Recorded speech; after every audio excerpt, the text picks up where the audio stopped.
rien ne l'exprime mieux qu'un adage des gens de l'Équateur. Beto fait boler Iwo, le caoutchouc et la mort. En 1920, le Congo compte 10 millions d'habitants. Par rapport à 1880, c'est 2 fois moins. Donc en 40 ans, le pays a perdu 10 millions de personnes globalement. Mais dans certaines localités, les pertes s'élèvent à 60, 70, 90%.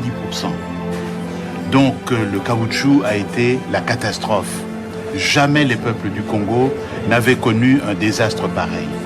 C'est une fausse information, parler des 10 millions de morts des suites des caoutchoucs lors du pouvoir colonial léopoldien. C'est une façon de détruire l'histoire. Nous devons savoir que avant même l'époque coloniale, il y a eu l'esclavage, il y a eu la traite de l'homme noir par les Afro-Arabes sur le sol congolais. Il y a beaucoup de nos populations ont été achetées par les Afro-Arabes, par exemple dans les régions telles que du Maniema, les régions du Katanga, de la Lomami et aussi de l'Uturi. Beaucoup ont été achetés pour la simple raison d'alimenter le marché des Zanzibar. Alors, il y a eu un grand dépeuplement de la population congolaise. Cet aspect-là, il faut aussi ne pas l'oublier. Sous le haut patronage, bien sûr, de Léopold II, il y avait une enquête qui a été diligentée afin de retrouver les populations congolaises. Et il y a des missionnaires qui ont été envoyés aux Zanzibar et ils nous ont ramené beaucoup de nos populations ici au Congo. Nous avons un témoignage vivant de la famille Tchenge. C'est une famille qui vit ici à Lubumbashi, en République démocratique du Congo. Et leur arrière-grand-père a été racheté par les missionnaires et ramené au Congo. Alors cet aspect-là, c'est un aspect qu'il faut beaucoup aussi tenir, parce que lorsqu'on dit directement que le dépeuplement constaté en 1920 était dû au fait que le régime léopoldien tuait les populations par rapport à l'exploitation du caoutchouc, ça, je m'inscris en faux. Sincèrement, rien du tout, à part ce qui est écrit. Tout ce que je sais, c'est ce que j'ai lu dans les livres d'histoire. Mais quant à dire l'histoire racontée par un membre de ma famille, malgré que mon grand-père, vous allez lire là aussi, avant du temps de Léopold II, lui, il n'a pas connu Léopold II comme tel, mais c'est du temps de Léopold II qu'il a été délivré de main des Arabes qui l'ont fait esclave. Et ce sont les missionnaires envoyés par Léopold II. J'ai même cité le nom de 2 missionnaires, c'était des Français, qui l'ont racheté parce qu'il a été vendu par sa famille. On a mangé sa mère en sa présence. On l'a vendu aux Arabes. Il a été enchaîné, traîné à pied jusqu'à Zanzibar. C'est à Zanzibar qu'il a été racheté par le premier missionnaire qui venait par cette voie-là. Et ces missionnaires, c'était des missionnaires envoyés par le cardinal Lavigéry, qui, à partir de la maison Carré, qui se trouvait à l'époque en Algérie. Et c'était des missionnaires fondés donc justement par ce cardinal Lavigéry. On les appelait les pères blancs, et qui l'ont racheté. Et toute sa vie, jusqu'à sa mort en 1945, il est resté au service des missionnaires. Et c'est particulièrement de Monseigneur Roulens, qui était un des premiers missionnaires qui sont arrivés à l'époque. Alors lui, mon grand-père, ne m'a jamais parlé de Léopold II. Je ne sais même pas, enfin il connaissait peut-être son nom quand on lui racontait, mais Il ne nous a jamais parlé à nous, ses petits-enfants, l'histoire particulière de Léopold II. Il nous racontait plutôt les histoires de ce qu'il a enduré quand il était esclave. Et donc, c'est un ancien esclave. Oui, des Arabes. Oui, il était vendu aux Arabes. Des Arabes et racheté. Et racheté par les missionnaires. Il n'était pas le seul, hein. Il y en avait beaucoup. J'en ai connu d'autres qui se trouvent. D'ailleurs, ils sont restés presque tous à l'est de la République et beaucoup sont restés même en Tanzanie. Parce que dernièrement, il y a déjà un petit temps, j'ai parlé avec un chauffeur tanzanien et il m'a dit non, il y a beaucoup de Bakusu qui sont là chez nous et ce sont ces anciens esclaves qui ont été donc libérés et qui n'ont pas voulu rentrer chez eux. Tout comme mon grand-père, il n'est jamais rentré dans son village. Il a refusé. Parce que les Batetela sont des gens très féroces. Et même quand on voit la photo lancée par Kazma, de main coupée, sur les cas de Epondo, c'était un accident. Ce n'était pas que Epondo, on avait coupé sa main par le militaire belge, juste parce qu'il exploitait les caoutchoucs. Non, ces derniers avaient démenti cette fausse information en disant qu'il avait connu un accident. C'est aussi encore un point très important. Mais je ne peux pas encore nier le fait qu'il y ait des abus ou qu'il y aurait eu des abus lors de l'exploitation du caoutchouc. Nous ne pouvons pas exclure ça parce que, bien sûr, en 1892, lorsque le régime léopoldien s'est décidé de rentabiliser le Congo, lorsqu'il prit la décision de constituer plusieurs domaines, plusieurs régions du bassin du Congo en des domaines privés de l'État, il y avait eu aussi de révoltes de la population.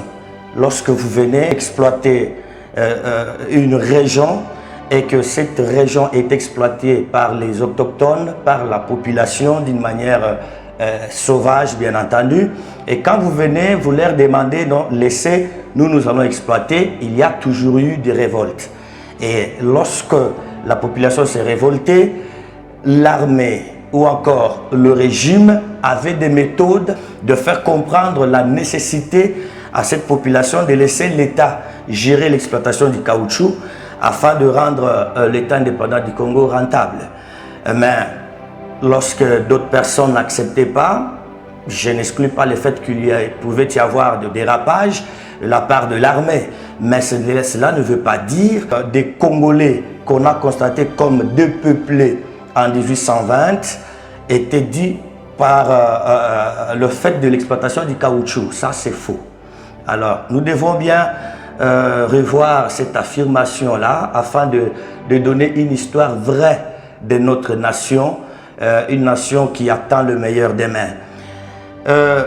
Il faudra aussi lire les démographes, parce que, par exemple, le démographe Anatole Romaniuk, dans sa présentation ou dans sa communication, bien entendu, présentée du 26 au 31 août en 2013 à Bouzan, il a fait savoir que le dépeuplement de nos populations était dû aussi aux maladies. Il y avait des maladies vénériennes qui avaient frappé les Congolais, et la femme congolaise à une certaine époque était devenue stérile. Donc la femme congolaise ne donnait plus d'enfants. Alors comment voulez-vous dire que vous avez une femme qui ne donne pas d'enfants pendant un grand moment et vous voulez que les populations augmentent? C'est inexplicable. Cette maladie-là, ou ces maladies vénériennes qui étaient à la base de la dénatalité, ont aussi causé le dépeuplement de la population. Selon les rapports publiés en 1955 et 1957, ces rapports-là révèlent qu'il y avait même certains chefs locaux qui réclamaient que leur population n'augmentait pas. la population n'augmentait pas et les chefs locaux avaient besoin de produits qui pouvaient faire de sorte que la femme congolaise devienne féconde. Donc, il ne faut pas aussi exclure cet aspect-là.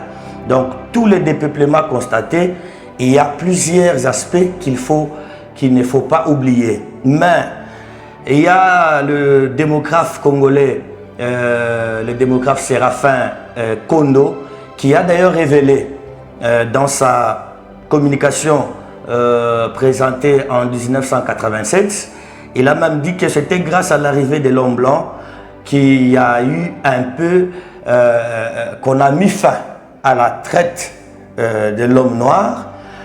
Et à cette époque-là, avec la médecine moderne qu'apporta l'homme blanc, il a réussi à combattre les maladies qui frappaient les populations, qui causaient d'ailleurs beaucoup de morts, par exemple les pianes, il y a aussi la lèpre, il y a le paludisme.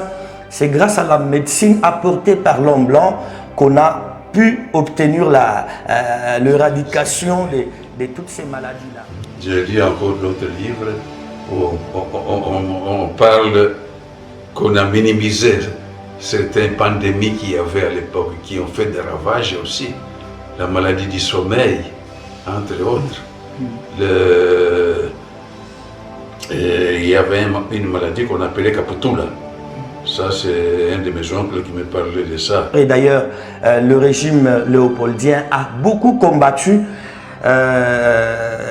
tout ce qui causait le dépeuplement afin de trouver une main-d'œuvre importante qui devrait servir l'État indépendant du Congo afin que cet État soit rentable.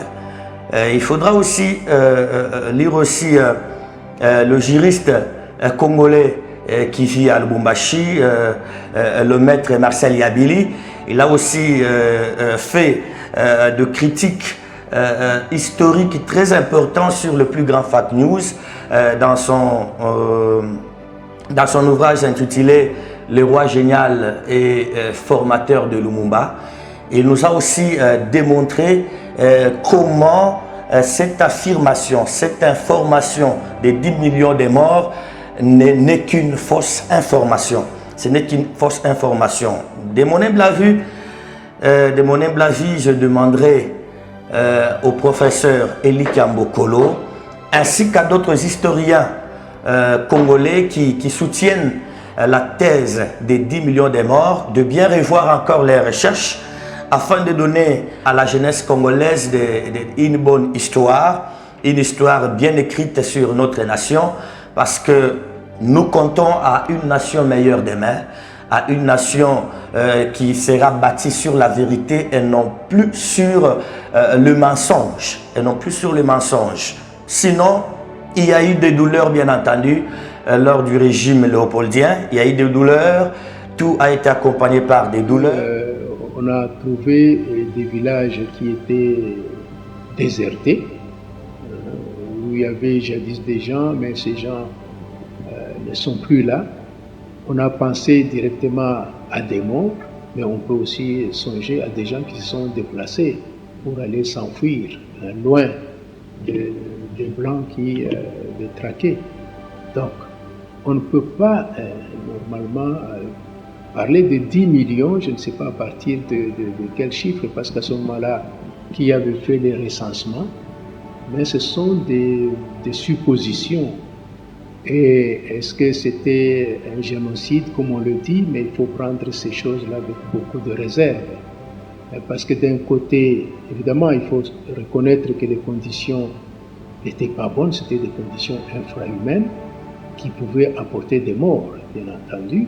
Mais combien de morts, ça, on ne sait pas encore. Mais on peut dire beaucoup de morts. Et il faut aussi savoir qu'à ce moment-là, les gens se sont déplacés, ont fui leur village pour aller se cacher très loin, en forêt ou sur les montagnes. Et là aussi, c'est un fait.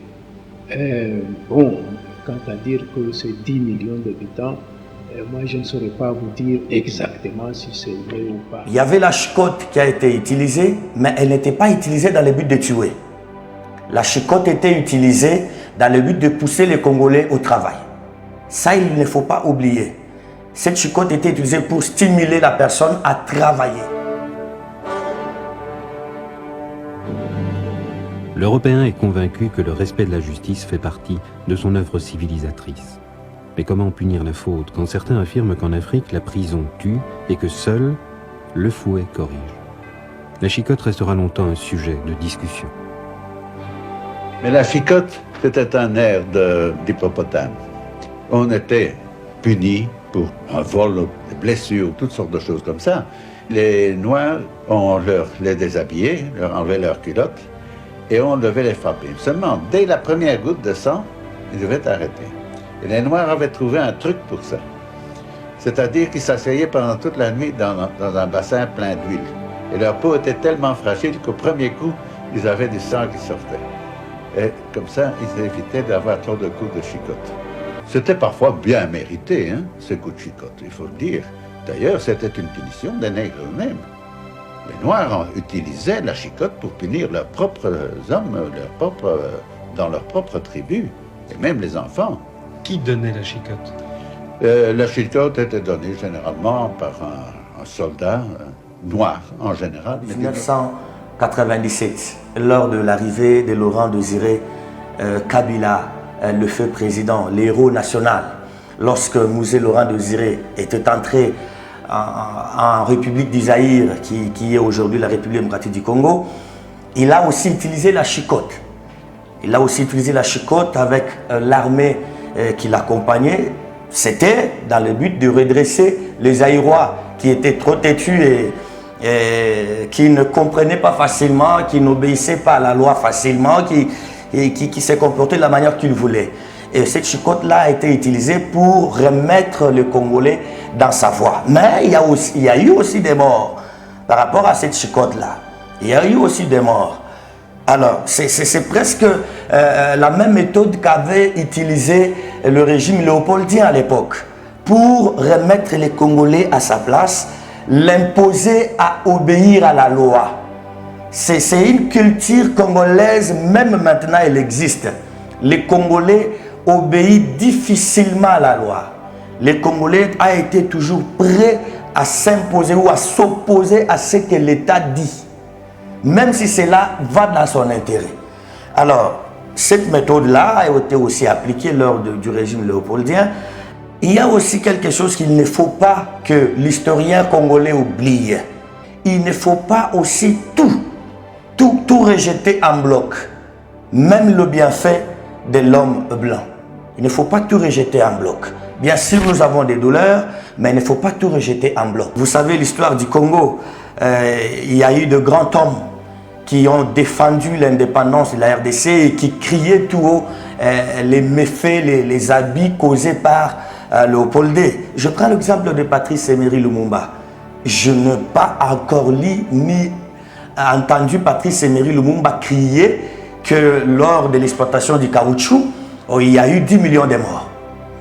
Patrice Emery Lumumba n'a rien dit sur ça. Considéré comme le roi bâtisseur qui a permis à la Belgique d'avoir une colonie au Congo, Sa Majesté le roi Baudouin doit être considéré comme le roi libérateur qui aura permis au Congo d'obtenir son indépendance. Donc c'est une fausse information que certains historiens sont en train d'alimenter, je ne sais pas pour quel objectif. Et nous, en tant que jeunesse congolaise qui comptons à l'avenir heureux de cette nation, nous ne pouvons pas accepter que cette fausse information-là tienne, que cette fausse information-là continue son bon chemin. C'est pourquoi je ramène notre éminent professeur à aussi lire les rapports ou les communications présentées par les démographes. C'est très important parce que ce sont les démographes qui nous donnent les causes de tout dépeuplement constaté pendant ces temps-là. Et si lui, il s'attelle à affirmer uniquement qu'il y a eu de catastrophes lors de l'exploitation du caoutchouc, alors qu'il nous aide alors, nous, la jeunesse congolaise, à comprendre sur quels moyens, sur quel instrument il avait compté la population d'avant la colonisation et pour comparer à celle d'après la colonisation, surtout à l'époque léopoldienne, la population congolaise n'était pas recensée. Il n'y avait pas un recensement exact pour déterminer le nombre de la population congolaise avant la colonisation et après la colonisation. C'est pourquoi affirmer qu'il y a eu 10 millions de morts juste pour l'exploitation du caoutchouc, là c'est une fausse affirmation. Nous avons besoin de la vérité. Nous voulons que l'histoire de notre pays soit écrite, mais la bonne histoire.